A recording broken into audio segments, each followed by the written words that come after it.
Welcome back to the Lead with Levity podcast, y'all. I'm your host, Dr. Heather Walker, and I've got something new for you today. I just learned about this fascinating term that's popping up on TikTok. It's a trend, and if you use this, your teenagers, the young people in your life will realize, oh, okay, maybe they know what they're talking about. Maybe they're hip. It's this term called thought daughter. I just learned this today. I know I'm behind. Let me break it down because it caught me off guard too. Thought daughter is someone who's often a young woman, usually Gen Z, super introspective, thoughtful, maybe even prone to overthinking. And this term has sort of become a way of flipping a negative label into something that's a little bit more empowering. These are folks who are diving deep into books, music, big ideas while figuring out how to navigate a world that doesn't always understand them. Hearing about this made me reflect on some times when I felt misunderstood myself. You know, those moments where you're trying to do something meaningful, but others just don't get it. Or maybe it's where others just don't get it. Maybe they make snap judgments about your approach or dismiss your intentions entirely. It's frustrating. But here's the thing, moments like these are also really amazing opportunities. They challenge us to take down our own walls, to get curious about where other people are coming from, and to find ways to connect. That's exactly what today's episode is all about. I invited Hannah Dannecker, founder of the Better Together group, to the show today. Hannah's a Gen Z speaker and advocate for connection. She's passionate about helping people find jobs that light them up, also coaching and helping employers on how to better connect with Gen Zers. So I think you're going to find this episode enlightening because we're going to talk about stereotypes that hold us back from embracing Gen Z, the tools that can help bridge generational gaps, and why creating space for an authentic connection is where that magic actually happens. So I want you to grab your coffee, settle in, and don't forget to subscribe so that you don't miss any episodes. It's time for a sneak peek. Sneak peek, sneak peek. Everyone looks at younger people as if they are just the annoying new person to the room. And that's so unfortunate because that new person to the room has so much to offer. And so that makes me really excited because there's so much to offer from both of those groups of people, both people who have been in the workforce for so long and people who are new to it. And I think I offer a unique ability to help them connect, which is pretty challenging. And so that makes me really excited because when people connect, something magical happens, and that's really cool. And now, on with the show. When you're feeling the pressure, take a moment to step back, pick up your marbles, and choose to lead with levity. Join us on the Lead with Levity podcast for fireside chats that will fill your bucket and help you get back to being the leader you were meant to be.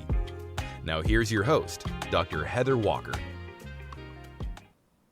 Welcome to the Lead with Levity podcast. I'm your host, Dr. Heather Walker, and I have the pleasure of introducing our next guest, Hannah Dannecker of the Better Together group. Hannah helps people connect with jobs that are fulfilling, jobs that are meaningful, and she's an employee advocate and also provides information to employers to help them figure out how to find the best people and how to manage them so that they're getting the most out of the engagement and the experience. So Hannah, welcome to the show. How are you today? Hi, Heather. Thank you so much for having me. I'm doing great. I'm very excited to be here with you. Yes, I'm looking forward to this conversation. So earlier we were talking about some of the work that you've been doing with Gen Z, and I would love to unpack some of that further for our audience today and really get into, let's start with the basics. What gets you excited about this work that you do? Oh my gosh, I love that question. Well, so right now I'm doing a couple of different things. Right now, I'm a Gen Z public speaker, so I go around and I help people understand kind of who Gen Z is, right? Like we'll start with the basics. Who the heck are they? And then why are they the way that they are? And so we kind of walk through some of the life events that they've experienced and what kind of conditioned the average Gen Z to operate the way that the average Gen Z operates. And then we Mm-hmm. talk a little bit about who they are as employees and how that's amazing for employers and why they should be so excited to have them come into their workplaces. And then we talk about some of those barriers that they're facing and how we can help those employers help the employees come over those barriers. And so that is all so exciting to me because I am a Gen Z. And so I have a passion about sharing with people really just how to best connect with us. I think so many people look at 20-something-year-olds and they see them coming in and they're like, oh, them dang 20-year-olds.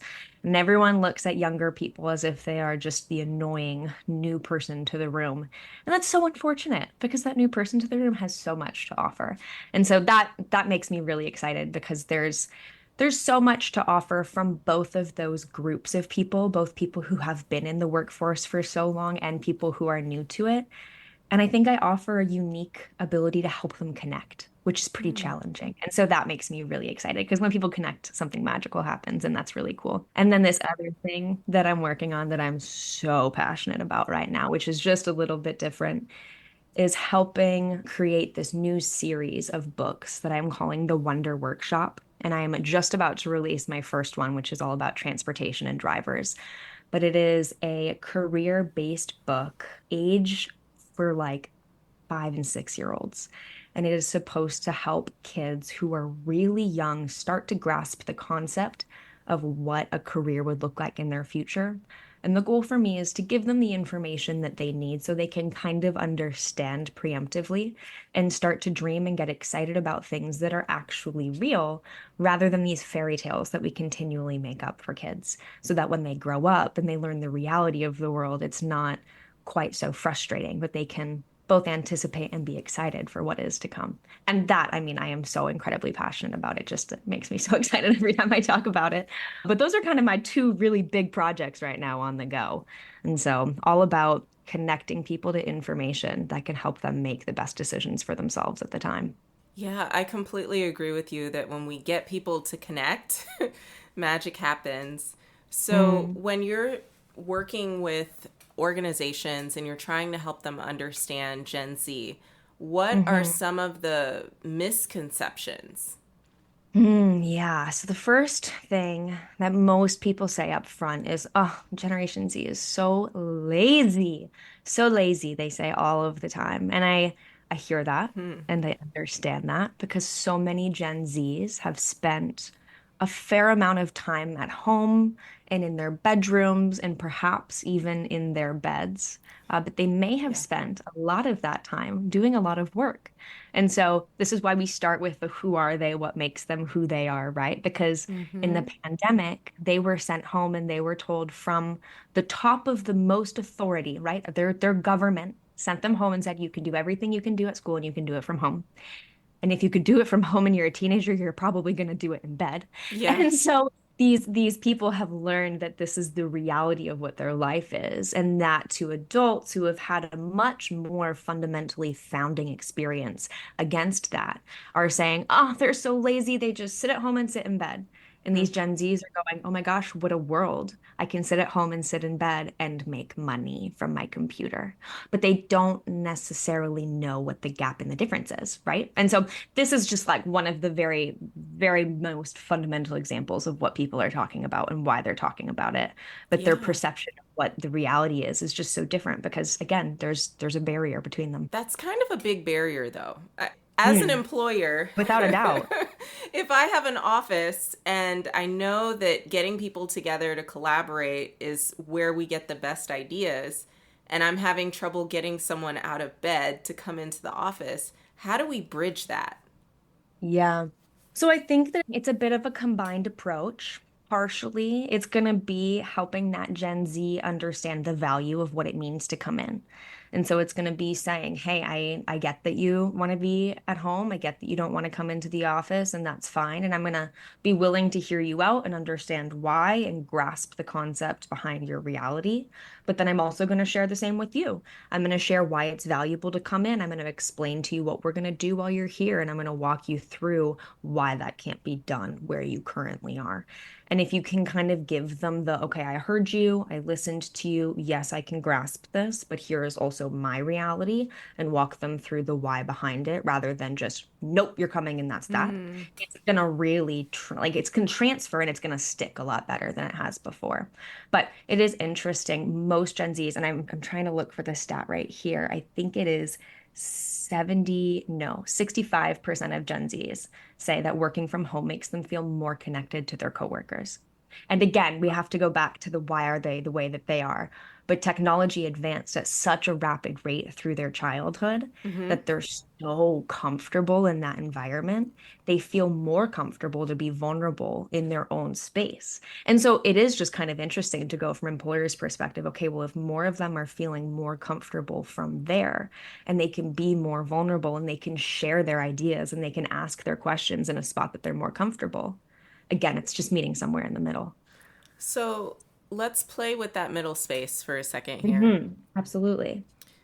What is it that makes them feel so comfortable? And not just comfortable, but I mean, you said something. You said that a certain percentage, a high percentage, feel 65. more connected to other people from their hmm home. So I'm hmm wondering, are there certain tools? Are there certain, what are they doing that makes them feel more connected? That Like how and maybe, why. yeah, that maybe employers might want to adopt to be able to hmm bring that level of connection to their workplace too. hmm Yeah, so it really depends, I think, on the person, unfortunately. I think a lot of that is going to be a manager or an employer having a conversation with each individual and going, what is good for you? What is bad for you? What raises your anxieties? What makes Mm-hmm. you, well, how do I meet you where you're at? And how do I support you with that? But on an average basis, I mean, most Gen Zs were raised through platforms like social media. So our first ones were kind of Facebook, Instagram, TikTok, and then later, or sorry, Snapchat. Later on, TikTok came along, all of these additional ones and whatever. But there are sites like Slack, for example, that Mm-hmm. are similar that you can kind of base some of these platforms that people are very used to and very comfortable on and kind of transfer them over pretty easily.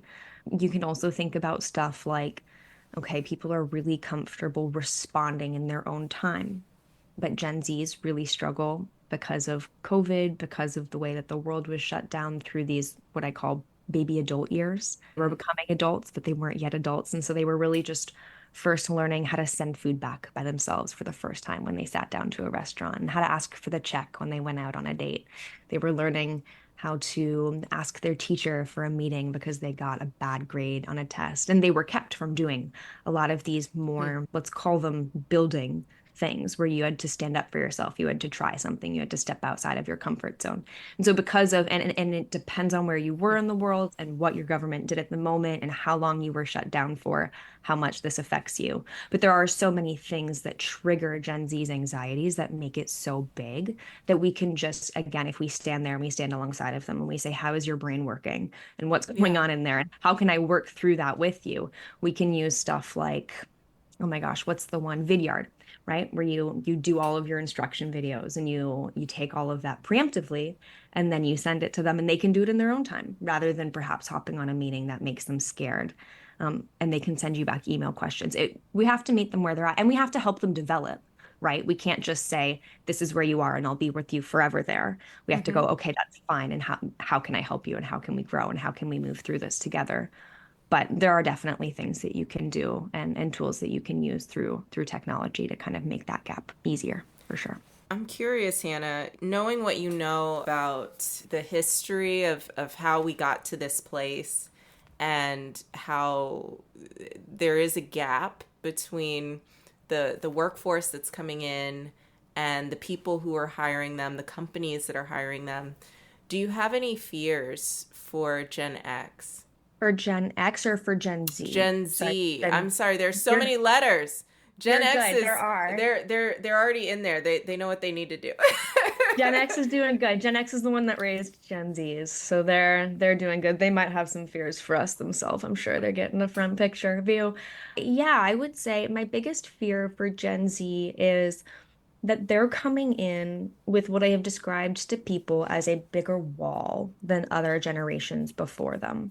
And the way that I describe this is so many people they say, "Oh, I don't know how to connect with young people. I don't know how to talk to them." And this is a regular pattern that happens kind of generation after generation, and I don't want to minimize that.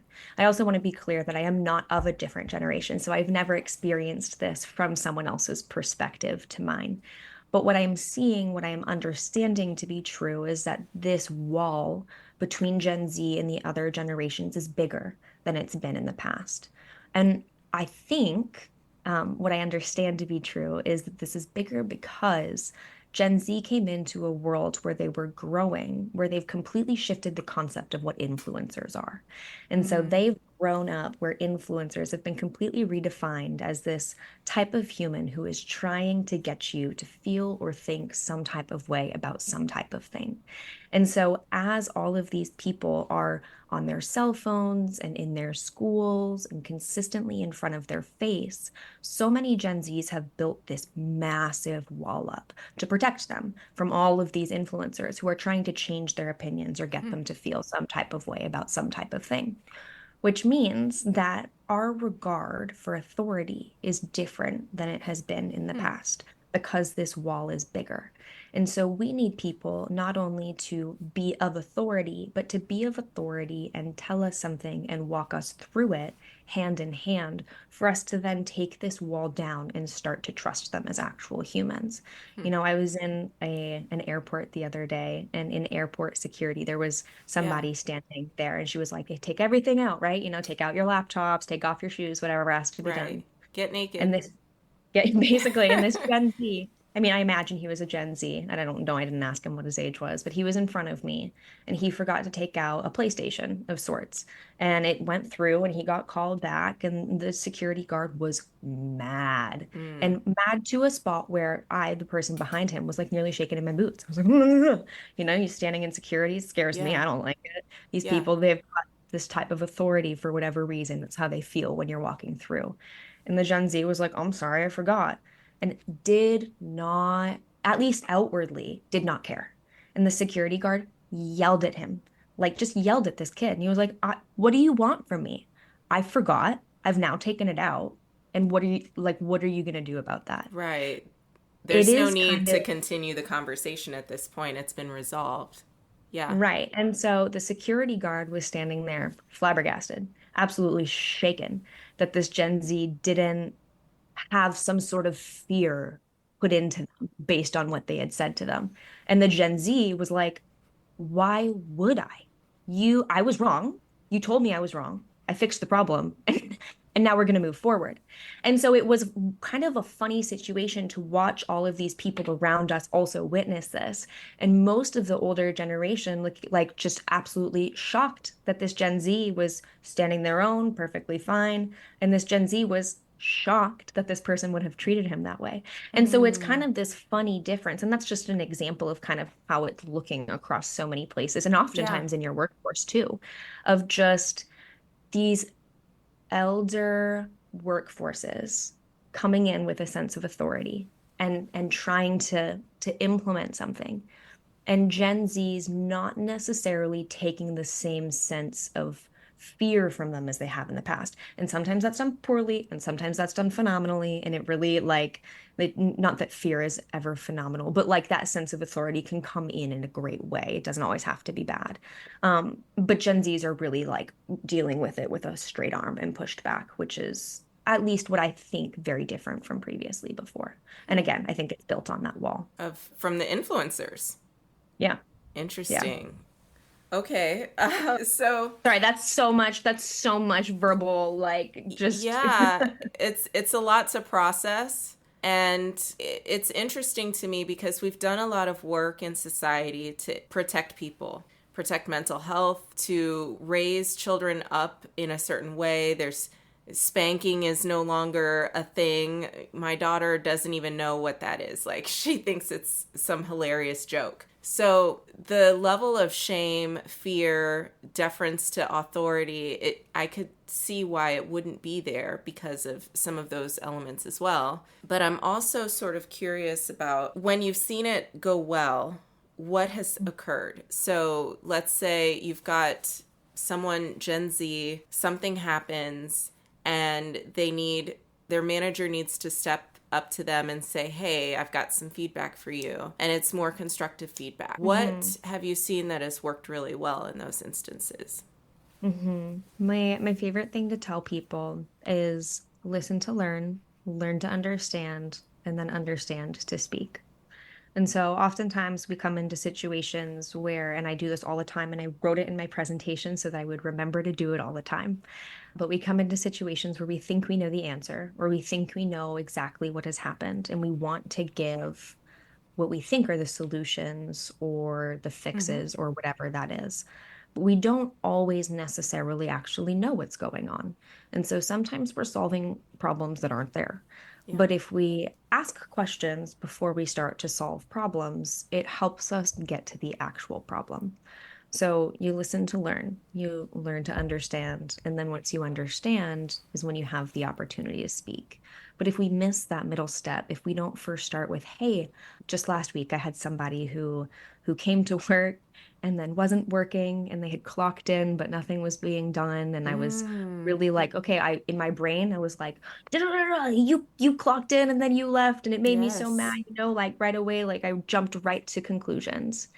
And then I was like, no, no, no, no, no, no, stop yourself. Like, you actually don't know what's going on. Maybe something happened. Like, maybe she's not okay. Maybe this person is hurt. You never know. Right. And so I stepped back. I said, I see that you clocked in, but it looks like this. Like, can you help me understand what's going on? Are you okay? Is there something I can do for you? What happened? And she had a medical problem and she was struggling with something. And my gosh, if I had gone through with asking her with my original that original thing that I had wanted to write Mm-hmm. out, like that would have been more fuel to the fire.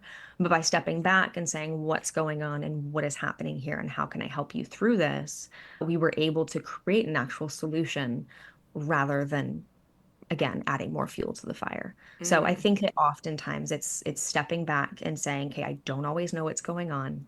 Let me first start with why. Let me first start with what, and then we can kind of go from there. Oh, okay. So I like that. And I agree. Can we apply this to another kind of situation? Absolutely. Okay, so let's say you have someone new on your team, a Gen Hmm. Zer, Hmm. and this person has a lot of really great ideas, is oozing Okay. ideas all the time. Okay. Okay. And they're working with a manager who's used to more of a traditional hierarchical, like, you wait Hmm. to be spoken to kind of a situation. Hmm. How would you coach the manager or the employee on how Hmm. to bring up these ideas so that you can have productive conversations?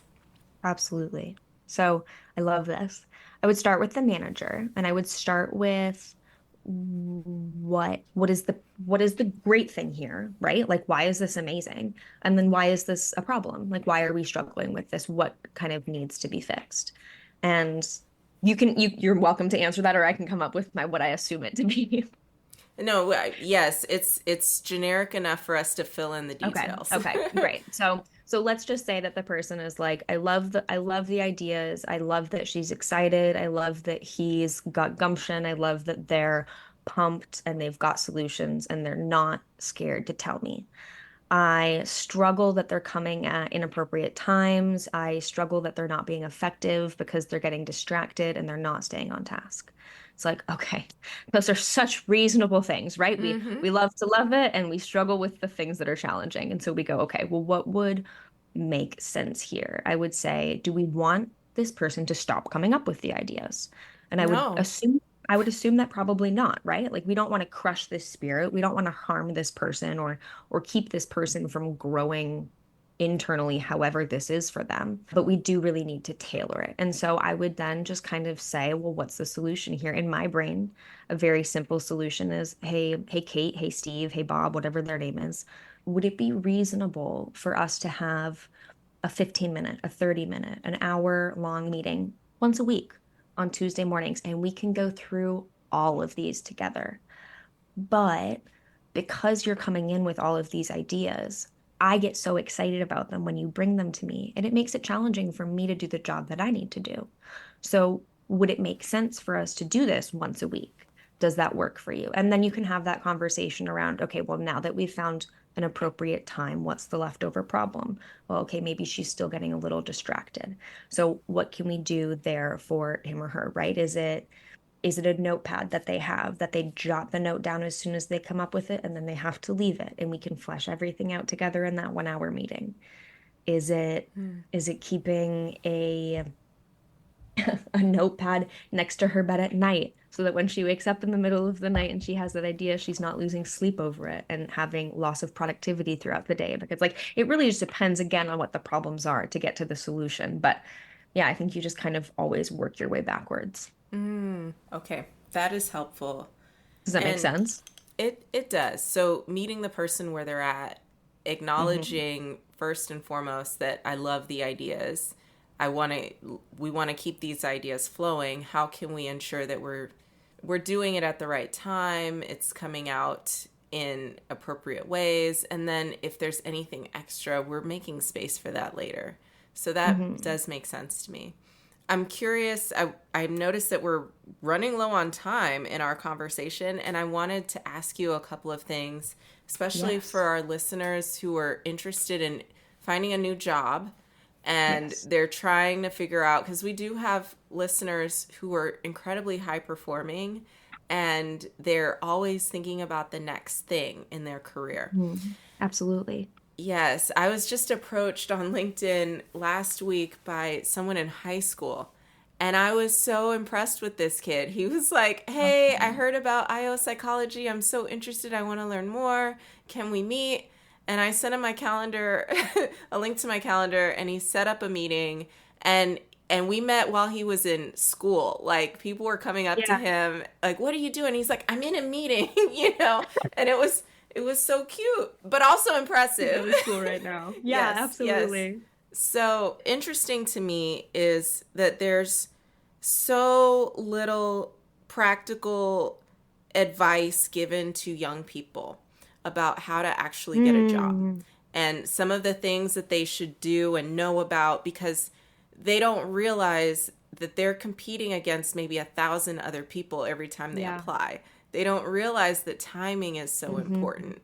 They don't realize, a lot of the things that we were told, yes, you need a network, yes, you need these things, but no one talks Oh, about yeah. SEO for your resume and, Yeah, and stuff like that. So, can we help our younger listeners right now absolutely. with some tips? Because you've been helping people get connected to jobs for a while. What are you seeing out there? What are the trends? So I would say the first thing is I have a book written about this. So go check that out. There's so much information there. You can find it on x2toz.org. And there's a couple of books there that I've written that you're more than welcome to find. And we've got lots of content there and kind of walks you through everything and anything from like what to do with your resume, how to write a cover letter, what to wear when you're dropping off cover letters and interviews and kind of all of the nitty-gritty details. But I would say for our young listeners, the best thing, I mean, there's so many things that I can say. My biggest piece of advice to young listeners, however, is to find a spot or find within yourself the availability to be comfortable in an uncomfortable position. Finding a job, becoming an adult, right? Like literally just growing up is uncomfortable. Life can be uncomfortable. And if you, as a younger employee hunter, can find the stability and the security within yourself to be comfortable even when you're uncomfortable, every interview you do, every time you drop off a resume, every step you take on your first day, on your second day, the day that you submit your resignation, it's going to be better if you can just calm yourself down in those really tense moments. So if there's one piece of advice to give anybody, that's the one that I would want to leave them with. But in terms of just super practical, It really depends on what you're looking for, right? Like if you're looking for a white collar job and you want to be in an office and you want to start to grow and learn in that way, I would really lean into LinkedIn. I would lean in and yes, try and grow your network there. I would try and focus on skills. Just like what you said, your resume can be SEO friendly, but you have to get the skills before you can tell people that you have them. So go on LinkedIn and get some of the courses that they're offering are amazing and start to beef up that resume. So next time a recruiter looks at it, their jaw drops and they're so excited to call you as soon as they see it. Not they're confused when they're looking at it. Not what did this person do and why have they been hopping so much? But you can beef your resume up, you can make it look good, but you have to work for it to get it there. And so it's kind of just taking those steps. So again, yeah, the courses you can take on LinkedIn are amazing. I would say lean into Hmm. skills as well if you're looking for labor, if you're looking for specialized skills, if you're a truck driver, if you're a welder, if you're a mechanic, there are lots of things that you can take. And again, just like what you said, if you can say, I am certified, I am Red Seal, I am whatever that is for whatever you're doing, it's going to help. But that's one of the things, unfortunately, that I try to support recruiters with on the opposite side of they don't always need to have that. And how do we advocate for them when they don't? Because fortunately, that is Hmm. the way that most people who are screening resumes screen them. They read really quickly, they look for the high keywords, and they move fast because they're getting, just like you said, 1,000 resumes. Hmm. So it depends on the time, and Yeah. everything is crazy, and it always is changing. But that's kind of how it is right now, for sure. Yeah. Yeah. It's a lot. I could imagine for someone who is just starting out, it could be really daunting. So, what helped you become comfortable with the uncomfortable? Doing it again and again and again and again. I think the more you do, the more you realize the less is at stake, right? The first time you do something scary, it feels like the whole world, right? The first time you Mm. go in for a job interview, it feels like everything. It's a do or die, right? You walk in, you're like, if I don't get this, I can't do. No, if you can't get that, you send out another one. You go to another one. It's not the end of the world. It is going to be okay.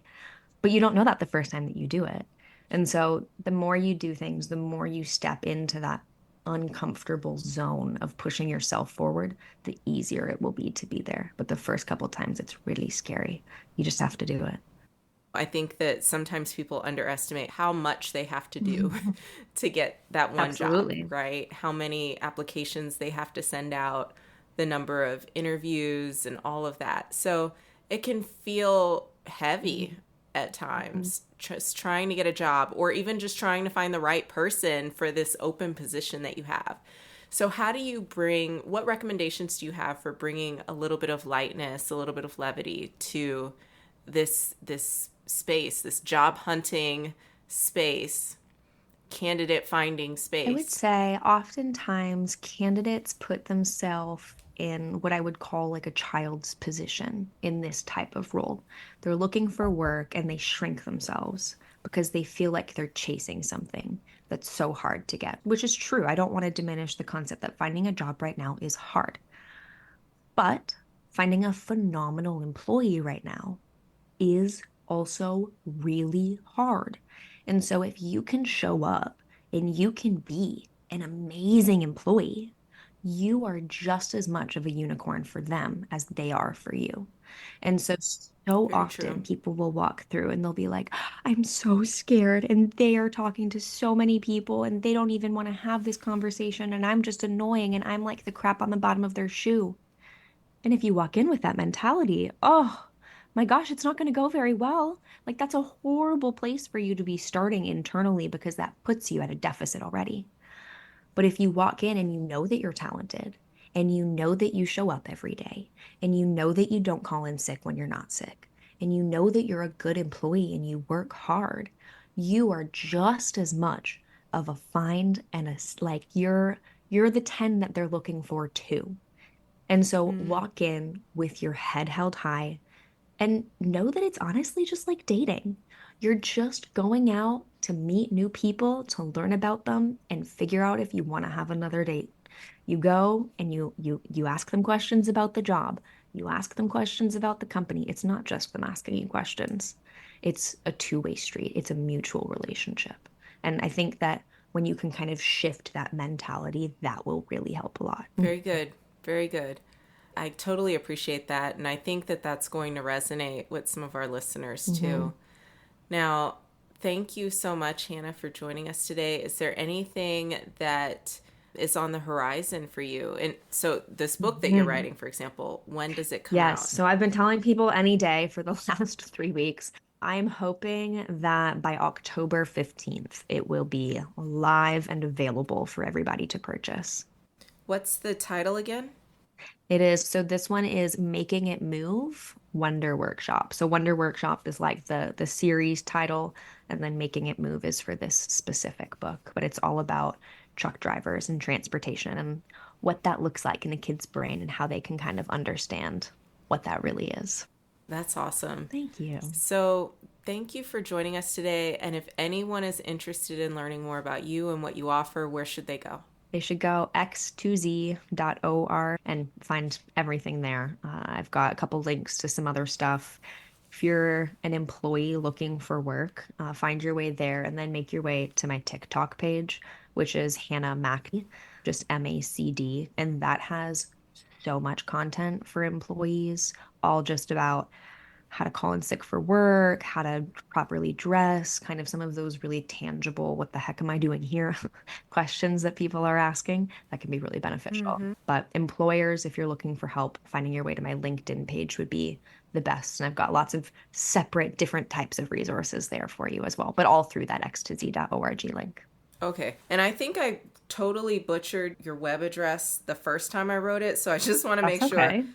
X to Z, is it just an X and then the number 2 and then the letter Z? So it's TO and then. So X and then TO and then Z. Yes. .org. Okay. You got it. Yeah, I messed that up the first time. That's okay. If you say it too fast, it'll make yourself laugh. Yeah, we'll all mess that up. That's okay. Yeah, that's a link my father and I started that. It's a podcast my dad and I do, but he's a Gen X and I'm a Gen Z. So it's a little bit about him talking to me and me talking to him and all that good stuff. But everything is kind of cool. Based out of that. Very interesting. Well, thank you for joining us today. This has been illuminating for sure. And I think you've given us some things to think about when we're trying to figure out how can we support Gen Z. Yeah, thank you so much for having me. It was great. And I loved the active role play. I haven't done that in the podcast. This was fun. Yes. We're just trying to keep it real. I like it. For the people who are listening. Yeah. Hannah, take care. You have a good one. Thanks for tuning in to the Lead with Levity podcast. To get resources mentioned in this episode and find out what we're all about, check us out at leadwithlevity.com.